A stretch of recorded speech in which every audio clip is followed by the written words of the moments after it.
E aí, pessoal, tudo bem? Bom, bem-vindos aqui mais uma vez, nosso Papo Aberto. Hoje a gente está aqui com o Danilo Cabreira, diretor de Relações com Investidores da Minerva Foods. A Minerva é uma das maiores empresas, né, mundiais na parte de proteína animal, né? Muito destaque aqui no Brasil, uma das maiores exportadoras aqui do Brasil no segmento de bovinos. E hoje a ideia aqui, né, desse grande bate-papo é a gente falar um pouco, né, o Danilo vai falar também, apresentar a Minerva. Com certeza, muitos de vocês talvez não estejam tão familiares com o próprio modelo de negócio, histórico da empresa. A gente vai falar um pouco mais sobre os resultados recentes divulgados pela empresa, resultados muito bons, enfim, bem acima do que o mercado esperava. Falar da perspectiva para frente, né, tanto do setor quanto da própria empresa. Tem muita coisa interessante para a gente explorar aqui hoje. Danilo, obrigado mais uma vez pelo teu tempo, cara. Bem-vindo. Fica à vontade de falar um pouquinho também, apresentar um pouquinho da Minerva para a gente dar aqui um kick-off aqui no nosso bate-papo. Beleza. Obrigado, Bruno. Obrigado pela oportunidade. Enfim, a oportunidade da gente falar um pouco, como você falou, da companhia, né, que vem reportando aí resultados consistentes na esteira do setor que tem, né, apresentando aí bons resultados como um todo, boas perspectivas ao longo dos últimos anos, né? Então, enfim, falar um pouquinho da companhia, falar um pouquinho da nossa indústria. Já começando, falar um pouquinho da Minerva, né? Quem é a Minerva? O que é a Minerva? A Minerva é o maior exportador de carne bovina da América do Sul, né? O nosso foco é essencialmente na produção de carne bovina. Então, uma empresa que a proteína, né, que ela se concentra e 100% da sua produção é carne bovina, concentrada aqui na América do Sul. A nossa plataforma operacional é no continente sul-americano. Nós temos aí operações espalhadas por Brasil, Argentina, Uruguai, Paraguai, Colômbia e uma pequena operação de distribuição no Chile. E somos o maior exportador do continente, né? A América do Sul, ela é o maior exportador global de carne bovina. Hoje, quando a gente olha no trade global de carne bovina, a América do Sul tem basicamente 40% desse mercado. E a Minerva tem aí 20% de market share, né? No último trimestre consolidou a nossa posição na liderança. Tem aí 20% de market share na exportação de carne bovina aqui pela América do Sul. Não, legal. Cara, vamos falar aqui um pouquinho, já pegando o gancho do resultado, e aí a gente pode falar um pouquinho também da dinâmica do setor, e as coisas, obviamente, elas vão, né, vão ali se complementando, a gente vai extrapolando um pouquinho para um lado para o outro. Acho que o primeiro ponto que chama a atenção de todo mundo foi que no primeiro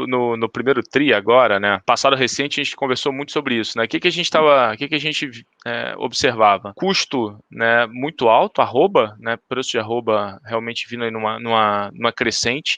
Acho legal até depois, né, a gente discorrer um pouquinho da razão desse movimento de preço. A grande expectativa do mercado era de uma margem do primeiro TRI, né, resultados no primeiro TRI, um pouco mais pressionados quando a gente olhava a rentabilidade, quando a gente pensa em rentabilidade da empresa, né, de um exportador clássico de bovino, afinal de contas, 80%, né, boa parte aí do custo de vocês é arroba. E dito isso, o que a gente viu foi, obviamente, um resultado, sim, pressionado, mas muito menos pressionado do que a ampla maioria do mercado imaginava, né? Veio muito destaque ali do crescimento da Athena, que eu acho também super interessante falar um pouquinho, né, especificamente da Athena, que pelo que a gente tem visto vai ser a grande avenida de crescimento do Minerva daqui para frente, né, crescimento de receita lá foi muito forte, preços muito fortes, o que a gente começa a ver ali no final do primeiro trimestre é realmente uma aparente reversão de preço nos mercados internacionais, né, a demanda continua, pelo que vocês têm comentado em outros fóruns, muito saudável lá fora, né, os importadores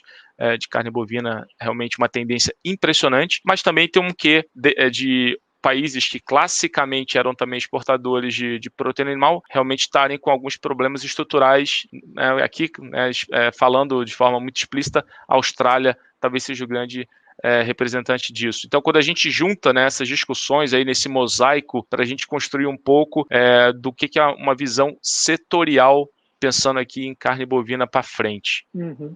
Então, vamos lá. É bom que assim me dá a oportunidade de, acho que, desmistificar um pouco esse ponto, né? Essa correlação quase direta, quase restrita de 1 para 1 que o mercado costuma fazer do preço do animal com a rentabilidade aí dos produtores. Eu acho que o primeiro ponto nessa discussão é que a indústria de carne bovina, né, o frigorífico, ele é um business de spread. Qual que é o ponto? Ele é um business onde a rentabilidade está na capacidade dele de repassar o preço, né, da compra da matéria-prima, como você bem colocou, o animal é 80% a 85% do custo de um frigorífico. Então, a rentabilidade do frigorífico ela tem uma conexão muito forte com a sua capacidade de repassar esse preço para o seu cliente final. E aí a gente deriva nessa discussão quem é o cliente final da Minerva. O cliente final da Minerva é essencialmente o mercado internacional. 70%, entre 70% e 75% da nossa produção, das nossas vendas, ela é destinada ao mercado internacional. Isso não é de hoje, isso não é do ano passado, isso é histórico.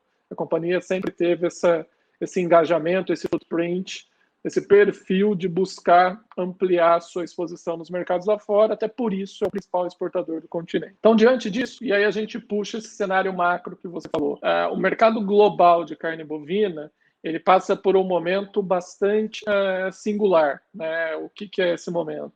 Eu tenho uma demanda que cresce, né? Demanda por carne bovina no mundo, né, em geral, em qualquer mercado, ela é função de renda, ela é função de urbanização. A carne bovina é um produto que precisa ser processado. Então, quanto mais próximo você está dos centros urbanos, mais fácil você acessa esse produto. E função de padrão ocidental de consumo. O mundo ocidental sempre teve esse hábito de consumir carne bovina com mais frequência, enquanto os orientais acabam tendo foco em outras proteínas. Então, conforme a gente vê esse movimento, principalmente na Ásia, que hoje é o grande vetor de crescimento, né? As populações crescendo, a renda crescendo, as populações migrando para áreas urbanas, a gente vê então um movimento de demanda por carne bovina muito forte. A China, se a gente pegar aí nos últimos 10 a 15 anos, o consumo per capita chinês ele cresceu quase 3 vezes o consumo per capita de carne bovina. E ele ainda é muito baixo quando você compara com a média global. Então, um lado da equação, né, o lado da demanda, você tem uma trajetória de expansão, de crescimento, que tem ocorrido com bastante velocidade aí nos últimos 10 a 15 anos e que vai se manter aí nas próximas décadas. E no lado da oferta, como você falou, você tem alguns players globais, né, alguns grandes produtores globais, passando por severas restrições. A Austrália é um caso clássico. A Austrália é o segundo maior exportador de carne bovina do mundo. A Austrália ela tem passado por um processo aí ao longo dos últimos anos de difíceis condições climáticas e que tem dificultado muito a capacidade da Austrália recuperar ou evoluir com o seu rebanho. O rebanho nada mais é do que o produto processado no futuro. Então, se você não tem o rebanho crescendo, se você não tem a recomposição do seu rebanho, né, a matéria-prima evoluindo, você não consegue aumentar o seu nível de produção. Então, você tem essa situação desbalanceada. Você tem uma demanda que cresce numa trajetória muito forte e uma oferta que, quando você olha globalmente, a América do Sul é a única região no mundo que tem conseguido entregar crescimento de oferta. Então, qual que é o cenário, o impacto final de uma discussão como essa? Se eu tenho uma economia pura, se eu tenho uma demanda crescendo e oferta estável ou crescendo numa velocidade menor, o impacto é em preço, que é o que a gente tem percebido aí ao longo dos últimos anos. Uma demanda muito forte no mercado internacional, isso acaba gerando impacto em preços e acaba aí contribuindo para aquela discussão que a gente estava tendo no início da pergunta, o preço do animal subindo. Se o preço do animal está subindo, mas no mercado internacional eu estou vendo uma evolução de demanda, uma evolução de preços, isso significa que um player exportador como a Minerva tem uma capacidade muito grande de conseguir repassar esse preço para o cliente final. Então, mesmo a despeito de um cenário, como você bem sinalizou, de, especialmente no Brasil, preço do animal ganhando força, crescendo aí ao longo dos últimos meses, em função do ciclo, né, de reprodução do animal. Isso é natural em qualquer mercado. O rebanho tem um ciclo de reprodução, onde você aumenta, né, o número de fêmeas que vão estar na reprodução e logo não vão estar disponíveis para abate. Isso é nada mais do que gerar o animal do futuro. Quando você tem esses movimentos de ciclo, você tem uma pressão de preços, né? Então isso é natural, isso é benéfico. Quer dizer, eu estou gerando ali um buffer, um colchão de novos animais que ao longo de 22 e aí os próximos 2, 3 anos vão estar disponíveis no mercado, aumentando a oferta, reduzindo preços e ampliando aí a capacidade dos frigoríficos. Então, isso é natural. Mas, a despeito de um cenário desse, eu, Minerva, como um player exportador, consigo navegar, né, esse movimento por conta de um cenário internacional muito forte. Se a gente olhar os últimos 2 anos e meio, 3, o preço do animal do Brasil basicamente dobrou, né? Veio ali de R$150 por arroba para basicamente 300. E uma companhia exportadora como a Minerva tem entregue aí uma rentabilidade ao redor do duplo dígito, né? Quando eu falo ao redor do duplo dígito, é uma rentabilidade baseando, né? A gente precisa entender que esse business ele é sazonal. Você tem movimentos aí históricos trimestre a trimestre que acabam tendo ali algumas diferenças de rentabilidade. Ou seja, preço do animal, que é 85% da minha matéria-prima, subiu muito forte, só que isso foi endereçado por uma demanda internacional com preços mais fortes. Então a rentabilidade se mantém. E aí, só para fechar, essa é uma dinâmica, né? Esse movimento de aceleração de preços, ele tem recentemente sido muito relacionado ao Brasil por conta dessa dinâmica do ciclo de reprodução do animal, como eu falei. A gente precisa lembrar que a Minerva é metade Brasil e metade Athena Foods, que é a nossa subsidiária que opera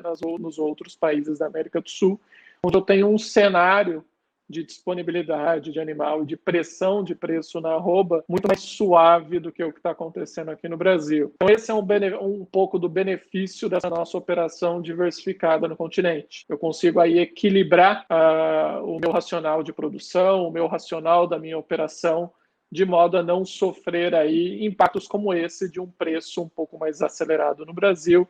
Eu consigo aí equilibrar a minha operação e, de repente, acelerar a minha produção na Argentina, no Uruguai, no Paraguai, onde a rentabilidade, por conta do preço do animal, acaba sendo beneficiada. Não, perfeito. Mas, Anila, assim, um ponto até para a gente, acho que como muita gente talvez não entenda no detalhe, vê o que você acha. Eu estava pensando em a gente falar aqui um pouquinho sobre a representatividade do mercado australiano, porque, vamos lá, a gente, só para contextualizar, né, a gente está no meio aí de um boom de commodity no mundo inteiro, né? Eu tava discutindo aqui mais cedo, você vai desde, né, você pega preço de madeira, preço de ovo, né, preço de milho, né, e aí é outra discussão que a gente pode ter em algum momento também aqui no nosso bate-papo, né, vocês não são intensivos em grãos, tem uma parte ali de confinamento, né, até legal depois a gente falar um pouco isso para todo mundo compreender um pouco melhor, mas indiretamente, né, afinal de contas, né, vocês têm uma pequena exposição, né, afinal, como eu falei, tem o confinamento aqui no Brasil, uma parte a pasto, mas tem um certo momento ali que grãos são utilizados. Mas separando um pouco o ponto, a gente falar um pouco mais da importância do mercado australiano globalmente em termos de oferta e o que representa a saída do mercado australiano, né, e o quanto isso deixa de espaço para um mercado, vou falar não brasileiro, vou falar de uma plataforma América Latina, né, como você bem falou, de Athena, né, então é o Paraguai, é o Uruguai, é a Argentina, é o Brasil, né, que se colocam ali como principais celeiros no mundo capazes de suprir, né, essa saída do mercado australiano e também levando em consideração, só estendendo um pouco a nossa análise, o fato dos Estados Unidos você ter um consumo doméstico acelerando muito, os Estados Unidos, se eu não estou enganado, né, ele é net, né, um pouquinho ali, tem um saldo de exportação pequeno, né, para o mundo, né, a China acaba capturando também boa parte disso, os cortes são diferentes, mas ainda assim você tem uma sobra ali de exportação que vai dos Estados Unidos, e pelo que a gente está vendo, vocês podem, com certeza você pode dizer melhor do que eu, esse ano isso vai mudar, né, afinal de contas o consumo doméstico americano está vindo bastante forte, então inclusive essa sobra, entre aspas, aí, de proteína animal que vinha dos Estados Unidos para o mercado global, também acaba saindo da discussão, abrindo ainda mais espaço para essa plataforma de América Latina. Faz sentido isso? Como é que meu ponto é, com essa saída estrutural de Austrália e talvez uma saída conjuntural de uma proteína americana esse ano, provavelmente talvez no próximo, né? O que isso representa em termos de ganho potencial de spread, de rentabilidade, né, de mercado ali, né, que seja tonelada, né, para o Brasil? Não, isso assim, tem um impacto relevante, não é só para o Brasil, como você falou, para o continente inteiro, né? Como eu disse, a Austrália é o segundo maior exportador global, do ponto de vista de volume. Então, eu tenho um ganho de escala claro, né, já nessa discussão, né? Além disso, a Austrália ela confere uma oportunidade muito importante, especialmente para a Argentina e para o Uruguai. Se eu colocar numa prateleira quem são os produtores premium de carne global, ou seja, aqueles produtos que acessam os mercados mais caros, que têm um prêmio, né, na negociação no mercado internacional, por conta de tradição, reconhecimento da qualidade, etc., eu coloco aí na mesma prateleira Argentina, Austrália e Uruguai. Então, no fim do dia, abre oportunidade de escala, né, de capturar essa queda na produção da Austrália, gera uma queda na exportação da Austrália e deixa um buraco no mercado que vai ser suprido por algum outro player. Acho que o ponto nessa discussão não é uma questão que o Brasil ou a América do Sul vai crescer a sua produção a um volume, a um nível que vá compensar, né, essa redução de oferta da Austrália. Não. vai acontecer um puro choque de oferta. A oferta de carne bovina ela é inelástica. A capacidade de crescimento no curtíssimo prazo é muito limitada. O animal, para estar pronto para o abate, leva em torno de 24 meses. Então, essa decisão ela não acontece de um dia para a noite, de um semestre para o outro, de um ano para o outro. Num cenário desse, que a oferta é inelástica e a demanda é forte, um player acaba saindo ou reduzindo seu volume do mercado, você tem um choque de oferta, impactos são em preços, melhores preços, maior rentabilidade. E a Austrália ela confere a oportunidade de impacto de duas maneiras. Escala, né? Ou seja, a minha carteira de clientes ela tem a oportunidade de ser direcionada para mercados que usualmente são abastecidos pela Austrália, abastecidos por um produto que tem um prêmio no preço, ou seja, eu movimento a minha carteira de clientes, eu amplio aí o meu preço de venda, né? Eu tenho uma precificação mais atrativa e eu também acesso mercados bastante caros, né? Por assim dizer. Por exemplo, a Austrália é um grande player que abastece o mercado americano. Ela tem basicamente aí 25% da exportação para o mercado americano. Ela é um dos principais exportadores para o Japão, que hoje talvez seja o principal cliente em termos de produtos premium no mundo. Ela abastece Singapura, Coreia do Sul, que caminham aí nessa mesma trilha. Argentina e Uruguai vão se beneficiar diretamente disso. O produto é muito semelhante, né? A carne argentina, a carne uruguaia tem bastante semelhança com a carne australiana. Além disso, é aquilo que eu falei, são carnes com padrão de qualidade bem reconhecidos pelo cliente. Então, no fim do dia, né, eu vou ter benefícios em escala, ou seja, o Brasil, que é um produtor de escala, vai se beneficiar em mercados como a China, em mercados do Sudeste Asiático, como a Indonésia. Um jogo de rouba-monte. A Austrália tem uma carteira de oferta menor, ela vai alocar nos clientes que vão pagar mais. Então, esses mercados de escala, o Brasil vai se beneficiar, mas também a Argentina e o Uruguai vão se beneficiar nos mercados premium. A Austrália vai focar em Japão? Vai focar, mas ela não vai conseguir entregar tudo aquilo que o Japão demanda. Então, isso abre oportunidade para a Argentina, para o Uruguai, nos Estados Unidos, a mesma coisa. Para você ter uma ideia, ano passado a Austrália reduziu a produção e a exportação geral em quase 21% em 2020.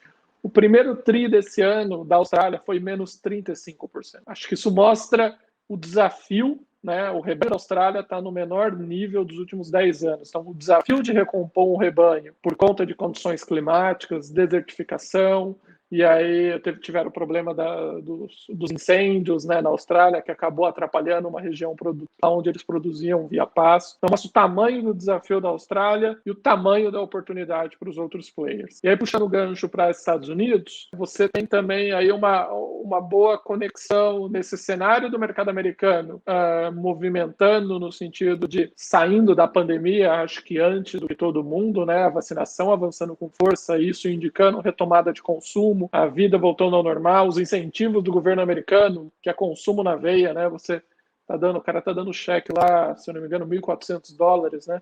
Que é consumo na veia para a população.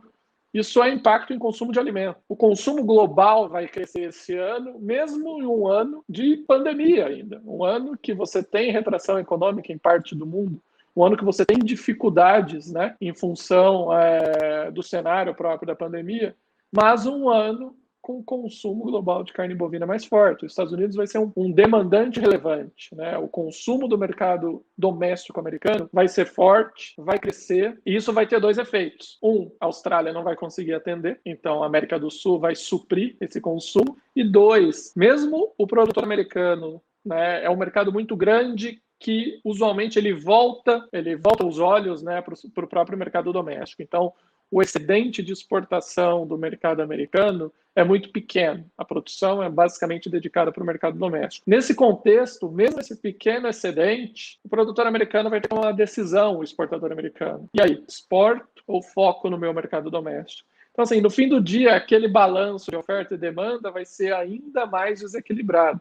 Você vai ter um cenário no mercado internacional que a demanda cresce e deve crescer com mais força em 21, e a oferta, ela não se movimenta, basicamente. Tirando a América do Sul, ela não se movimenta. Não, Então, isso perfeito. é oportunidade, isso é rentabilidade. Quem vai se aproveitar desse movimento são os exportadores aqui do continente, sem sombra de dúvida. E fica sempre a discussão, antes da gente falar um pouco mais da parte de mercado interno, né? Assim, o momento agora do mercado, né, está claramente muito benéfico para a exportação, justamente por tudo isso que foi mencionado agora, e isso provavelmente vai ser o grande pilar, né, de geração de rentabilidade para o ano. Quando a gente faz a discussão, né, agora até já pegando um pouquinho do mercado interno, né? Quando a gente olha a dinâmica aqui de Brasil, né, os produtores, que a maioria das plantas, os produtores que conseguem ter parte, né, das suas plantas habilitadas para exportar, esses ainda estão conseguindo efetivamente gerar algum caixa, né, conseguir ali suprir a necessidade de capital de giro. Como o mercado interno está muito fraco, e antes de escutar um pouco a opinião de vocês para, né,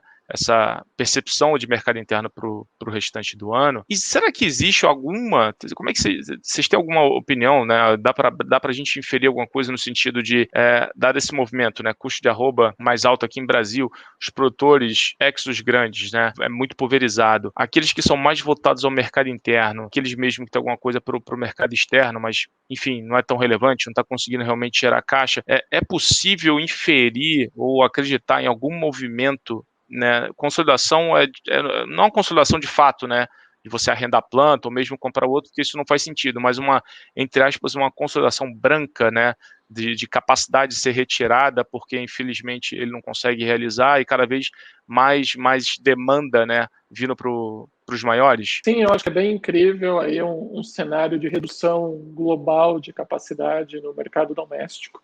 A demanda doméstica passa por um momento bastante difícil, a gente volta àquela discussão, consumo é função de renda, né? Consumo de carne bovina, uma proteína nobre, é função de renda.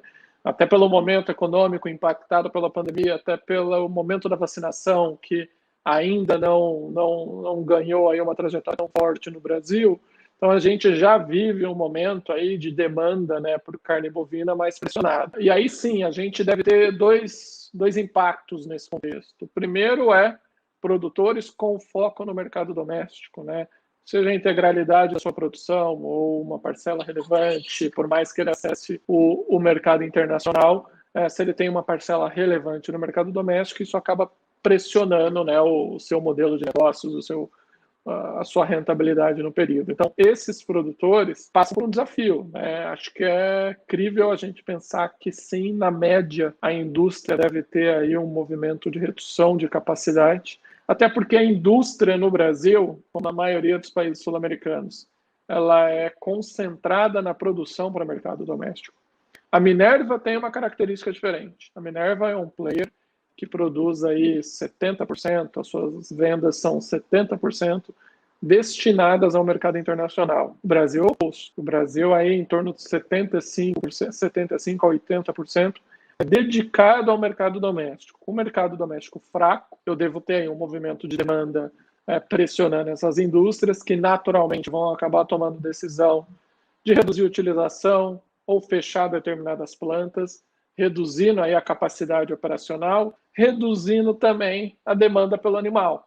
Então, assim, a gente precisa ver como essas forças vão se equilibrar ao longo do ano, né?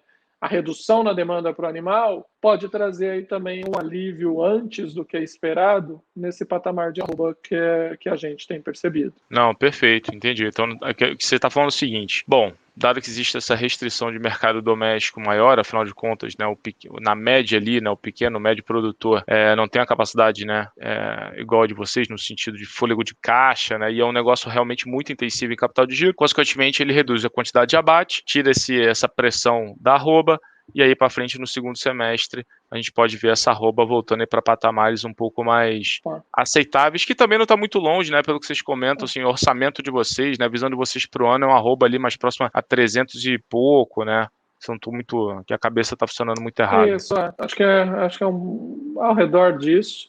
E aí, só para concluir, né, vem aquela pergunta: tá bom, então por que esses produtores com foco no mercado doméstico não viram a chavinha para exportação? As barreiras de entrada são imensas, né? Para participar da exportação, você tem ali que cumprir uma série de requisitos sanitários dentro da sua operação. Isso é investimento. Esse investimento que a Minerva tem feito aí ao longo dos últimos anos, dos últimos 20 anos, desde o início da sua, né, dos últimos 30 anos, desde o início da sua operação. Então, é algo que exige capital, exige investimento, exige aí o cumprimento de protocolos sanitários, exige a expertise, né, de ter o acesso comercial em determinados países, conseguir autorização para exportação. Então, é tudo muito complexo que um produtor pequeno, que um médio produtor, acaba sendo aí muito difícil para ele participar desse jogo. Além do próprio aspecto financeiro, como você falou, o capital de giro que é necessário para uma operação de exportação, ele é muito mais intenso, né? Imagina o produto sai aqui da América do Sul e vai para a China, são 70 dias no mar. Somente empresas mais profissionais, com uma estrutura mais profissional, melhor preparadas, que se planejaram para atuar na exportação, é que efetivamente conseguem participar desse mercado. Exatamente. Não, fora a discussão do próprio preço de arroba, né, do custo, né? Às vezes ele está muito concentrado numa região no Brasil que está com um déficit maior, está com a escala um pouco mais apertada, então ele já tem uma pressão maior do que vocês, que tem uma capilaridade, né, infinitamente maior e consegue distribuir essa logística, né, de custo de arroba entre as suas plantas, né? Então, assim, tem N fatores que acabam tornando a vida do pequeno e médio produtor aqui mais voltada para mercado local, mais complexa mesmo. Mas e a visão de vocês para mercado, né, doméstico, né? Vocês têm uma parte importante, né? Não exportação é infinitamente mais relevante, mas tem lá uns 25, 30% ali voltado para o mercado doméstico, e boa parte disso é justamente o food service, né? Como é que está a visão de vocês para o ano? O que vocês estão, né, vislumbrando em termos de ponto de inflexão? Tem muita coisa correlacionada com renda, né, com emprego, de fato, etc. Mas quando a gente olha um pouco do que tem acontecido lá fora, né, nesse movimento de recuperação após o processo de vacinação, a gente tem visto uma certa recuperação justamente nessa parte da cadeia, né? Vocês têm uma exposição, né? Vocês têm lá a Athena, consegue ter até um pouco mais de pulso ali, inclusive olhando a economia chilena, né? Pode ver um pouquinho às vezes como as coisas funcionam por lá. Pegar um pouco dessa visão de vocês. Não, o food service ele vai ter um papel bastante importante ao longo desse ano nos dois mercados, internacional e doméstico, por uma razão muito simples. Basicamente um segmento que passou ao longo de 20 com uma demanda muito reprimida. No mundo inteiro, ao longo de 2020, no mundo inteiro, em diferentes momentos, em diferentes estágios, você teve o food service pressionado. Restaurantes fechados, a capacidade das pessoas se movimentarem e se alimentarem fora de casa foi bastante pressionada. E o que a gente tem percebido, e como você falou, acho que os sinais do mercado internacional são claros em relação a isso. No Brasil, na América do Sul, o movimento vai ser o mesmo. A vacinação avança, né? Você começa aí a flexibilizar todo esse cenário de restrição da pandemia por conta da vacinação, por conta de redução de casos, etc. Você começa a ver aí os mercados se abrirem, né? Os comércios se abrirem, restaurantes, bares, hotéis, o turismo começa a aparecer de novo. E isso começa a resgatar uma demanda reprimida de food service que não existia no papel, não estava aí colocada no mercado basicamente em 2020 inteiro. Então isso é um movimento que a gente já vê no mercado internacional. Se a gente olhar a exportação, são números públicos, eu não estou falando da Minerva, estou falando do mercado em si. A exportação do Brasil em abril foi recorde para o período. A exportação do Paraguai em abril foi recorde para o período. A exportação do Uruguai em abril foi recorde para o período. Argentina e Colômbia ainda não têm os números, mas devem ter seguido a mesma trajetória. Isso tudo indica o mundo desenvolvido, que está mais avançado na vacinação, Estados Unidos principalmente, parte da Europa, parte da Ásia, está passando por um momento de reconstrução de estoques, de preparação para que esse food service comece a ganhar a trajetória. É por isso que a nossa expectativa para mercados internacionais, a partir de um segundo semestre, muito forte. Acho que pode ter a chance de alguma antecipação desse movimento, porque a gente já tem percebido isso no segundo TRI. Mas um segundo semestre no mundo desenvolvido muito forte, com aí a expectativa da vida voltar à normalidade, ou mais próximo disso que a gente teve aí nos últimos 2 anos. E isso deve se traduzir também para o mercado doméstico, né? A vacinação evoluindo no Brasil, os restaurantes vão voltar a abrir aí com mais flexibilidade. Mesmo num cenário de pressão de renda, mesmo um cenário de desemprego alto, mas ainda assim vai existir uma demanda reprimida que não tinha lá atrás. Então, tudo isso é cenário aí para um mercado doméstico no Brasil, que deve ter também a partir do segundo semestre, acho que um pouco de atraso quando a gente olha para o mundo desenvolvido, deve ter uma trajetória de recuperação aí bastante relevante. Então, a nossa expectativa de mercado doméstico é essa, evolução da vacinação, como você falou, a América do Sul tem alguns casos, o Chile, acho que é um caso bem importante disso, evolução da vacinação, reabertura dos mercados, reabertura da economia, isso acaba sendo aí um destravamento de uma demanda reprimida no food service, que é relevante, que é um mercado que paga prêmio, né? O mercado de você consumir fora de casa, ele paga prêmio quando você coloca em perspectiva ante a boa parte do varejo. Né? Então, você deve ter um movimento aí de recuperação do food service que deve ser importante, tanto no mercado internacional quanto no mercado doméstico. Não, beleza. Danilo, agora falando um pouquinho sobre a questão de Minerva no sentido ação, né, empresa, enfim. Vocês, claramente, nos últimos anos, vocês, né, saíram, né, vocês vieram com um discurso muito pragmático. A gente vai encontrar, né, uma alocação de capital que seja suficientemente, né, que traga ali dois pilares. O primeiro, que seja ótima no sentido, né, de encontrar a minha estrutura ótima de capital, e segundo, eu consiga de forma recorrente, a partir de uma percepção de vocês, né, de tendência positiva do setor, que a gente falou bastante aqui, de comportamento de preço, né, em pagar, né, gerar dividendos, né, pros acionistas. Óbvio, sem perder de vista, né, possíveis operações de M&A, né, chegou a ser discutido lá atrás a própria figura do SPAC em certo momento, que acabou que não aconteceu, mas acho que a pergunta muito pragmática é, depois de um primeiro tri, né, que veio realmente bem acima da expectativa, né, de forma até surpreendente, como a gente falou no início, a alavancagem, aparentemente, com todo esse pano de fundo que a gente comentou agora há pouco, a alavancagem de vocês ao longo do ano, a tua estrutura, né, dívida líquida dividido pelo teu EBITDA, se mostra, né, dentro daquele limite de 2,5 vezes, que seria, né, o teu ponto de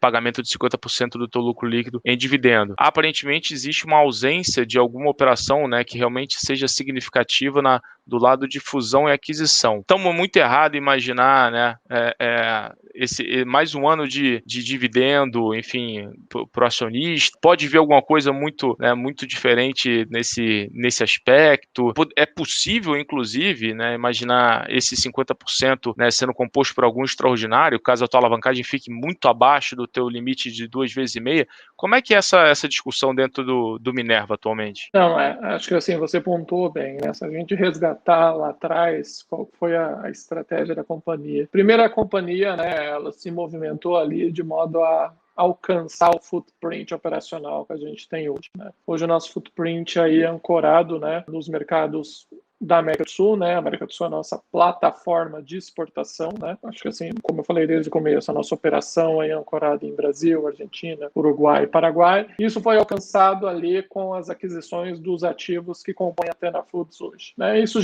foi uma aquisição via dívida, né, em moeda estrangeira, a gente teve um movimento aí de desvalorização cambial aí ao longo dos últimos anos, acabou impactando a alavancagem. Desde então, a companhia ela vem aí buscando uma trajetória de desalavancagem de modo a ter uma estrutura de capital mais eficiente e entregar mais valor para o acionista. Né? Basicamente, alguns pilares dessa discussão. Primeiro, a gente trouxe um pouco mais de equity para a estrutura de capital, eu deixei ela um pouco mais equilibrada. Tive um aumento de capital privado ali ao final de 2018. Eu tive o follow-on, né? A Minerva fez um follow-on aí no início de 2020. O segundo fator essencial é a geração de caixa, né? A partir do momento que os negócios, né, com a consolidação dos ativos, Brasil e Athena Foods, um bom cenário no mercado, né, especialmente no mercado internacional, a companhia tem tido aí trimestre após trimestre, ano após ano, uma geração de caixa bem robusta. A gente encerrou o primeiro tri, foi o 13º trimestre consecutivo de geração positiva de caixa. Se eu pegar a Minerva ao longo dos últimos 3 anos fechados, foram quase 4 bilhões de reais em geração de caixa livre, que foram utilizados essencialmente para aperfeiçoar a nossa estrutura de capital, pagamento de dívidas mais caras, alongamento do endividamento, redução de dívida bruta. Né? A gente tem feito aí algumas iniciativas nesse caminho. Então, se a gente olhar a nossa trajetória de alavancagem, dívida líquida EBITDA de 12 meses, ela saiu ali meados do terceiro TRI de 18, de basicamente quase 5 vezes, para um patamar de 2,4 vezes aí, quarto TRI do ano passado, primeiro TRI desse ano. E aí, né, ou seja, alcançando, dando prosseguimento nessa trajetória, a companhia aí tomou iniciativas de remunerar o acionista, né, em função desse movimento. A gente teve aprovado ali no comecinho de 2020 a nossa nova política de dividendo, que implica que toda vez que a companhia encerre o ano fiscal com uma alavancagem dívida líquida EBITDA de 12 meses menor que 2,5 vezes, é submetido ao acionista a aprovação de um payout, né, um pagamento, um montante de dividendos proporcional ao lucro, de um payout de pelo menos 50%. Pode ser maior que isso. O acionista aprovou 78%, se eu considerar o exercício de 2020. Então, a companhia vem muito sólida nessa trajetória de manter uma estrutura de capital equilibrada, de manter o nível de alavancagem aí consistentemente aí abaixo desse limite de 2,5 vezes, para ter aí um pagamento de dividendos sólido, não somente no ano passado, ao longo de 2021, ao longo dos próximos anos. Acho que dá conforto em relação a isso. Um cenário internacional, como eu falei, que é o grande foco do nosso negócio, muito forte e que vai continuar muito forte por muito tempo. Um balanço muito mais saudável, né? O balanço da companhia, como eu acabei de explicar, ele está no momento muito mais saudável, endividamento bruto muito mais equilibrado, uma estrutura de uma alavancagem muito mais equilibrada. A gente tem feito aí uma série de esforços de gestão de passivos para reduzir o custo da nossa dívida, ou seja, aproveitar do momento de mercado e recomprar dívidas mais caras e emitir dívidas mais baratas. Isso contribui aí no bottom line, amplia aí a minha rentabilidade e gera mais oportunidades de pagamento de dividendos. E quando eu olho quais são as perspectivas de evolução de negócios da companhia, eu não tenho aí nenhuma tese, nenhum novo ciclo de investimento que vá me desviar dessa trajetória. A gente anunciou, existem oportunidades na Austrália. Faz sentido, eventualmente, você se posicionar na Austrália. Mas isso não vai acontecer de uma maneira que eu tenha aí uma retomada de alavancagem, um movimento de alta, né, no meu nível de alavancagem, como aconteceu aí no passado, como eu falei ali no movimento da ampliação do footprint aqui na América do Sul.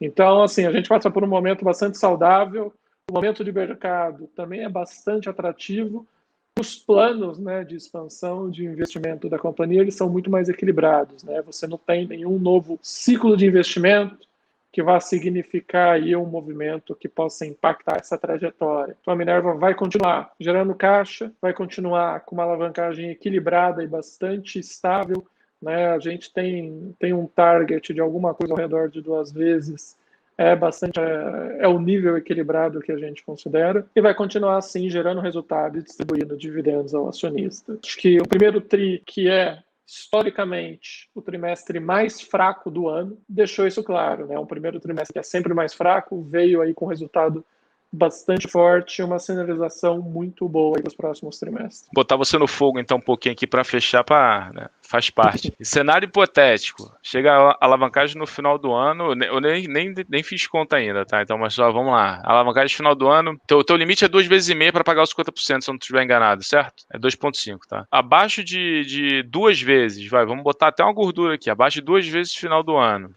né? Que você acha que a tua alavancagem... Essa tua alavancagem é 2,5 para pagar dividendo, 2 vezes é para pagar, é para a tua alavancagem, a tua estrutura ótima, certo? Que você considera ótima?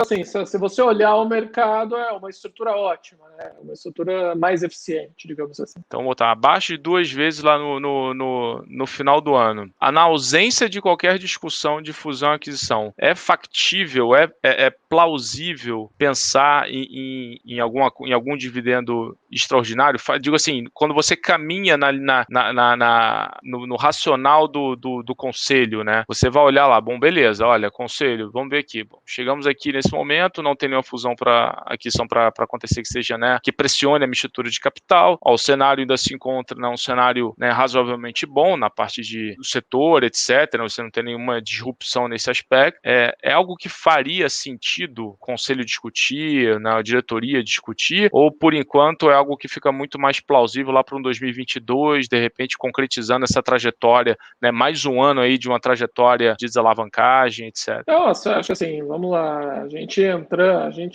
deve ter um 2021 ainda bastante forte, mesmo nesse cenário de pandemia que ainda existe nesse primeiro semestre, né?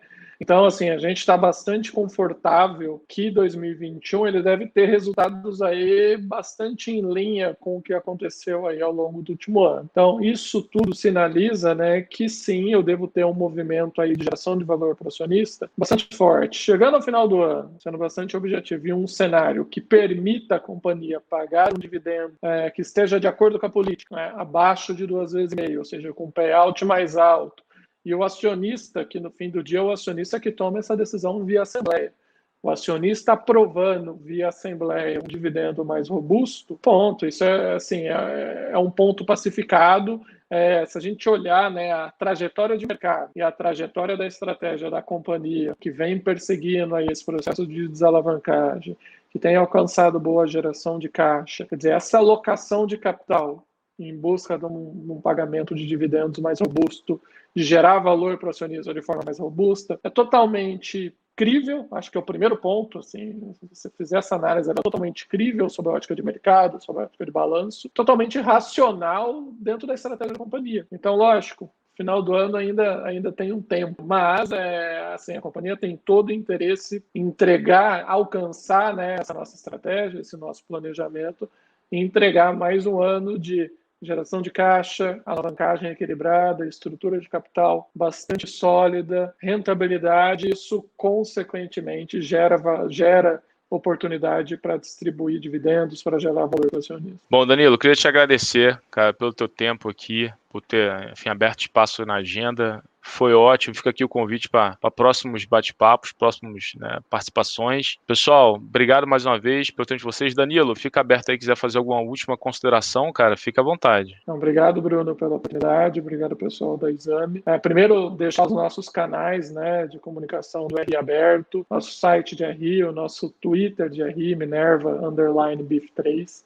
Né, para quem quiser acessar, a gente sempre ali está procurando se comunicar com o mercado. Só acho que deixar a mensagem final que as perspectivas são muito positivas, tanto para o ano, né, de 2021, quanto aí olhando para os próximos períodos. Né. Toda aquela tese de mercado que a gente vem discutindo com os investidores aí ao longo dos últimos anos, mesmo diante de um cenário de pandemia, elas permanecem de pé. Né. Você tem uma demanda que cresce com bastante força no mundo, você tem uma oferta que não acompanha isso, você tem choques externos de oferta, como é o caso da gripe suína, né, que impacta outras proteínas e incentiva o consumo de carne bovina.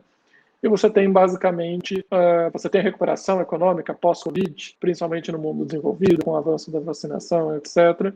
E você tem basicamente um grande mercado do mundo que é capaz de seguir aí ampliando a sua capacidade de atender essa demanda, que é a América do Sul. Então, as perspectivas são muito fortes e muito boas para os exportadores de carne bovina do continente sul-americano, não só em 21, mas aí ao longo dos próximos anos. E acho que é isso. Acho que a nossa mensagem final é essa, agradecer de novo e deixar tanto a mim como, enfim, todo o nosso time à disposição sempre que for necessário. Obrigado, Bruno. Obrigado, gente. Obrigado mais uma vez, Danilo. Obrigado, pessoal. Valeu, um abraço.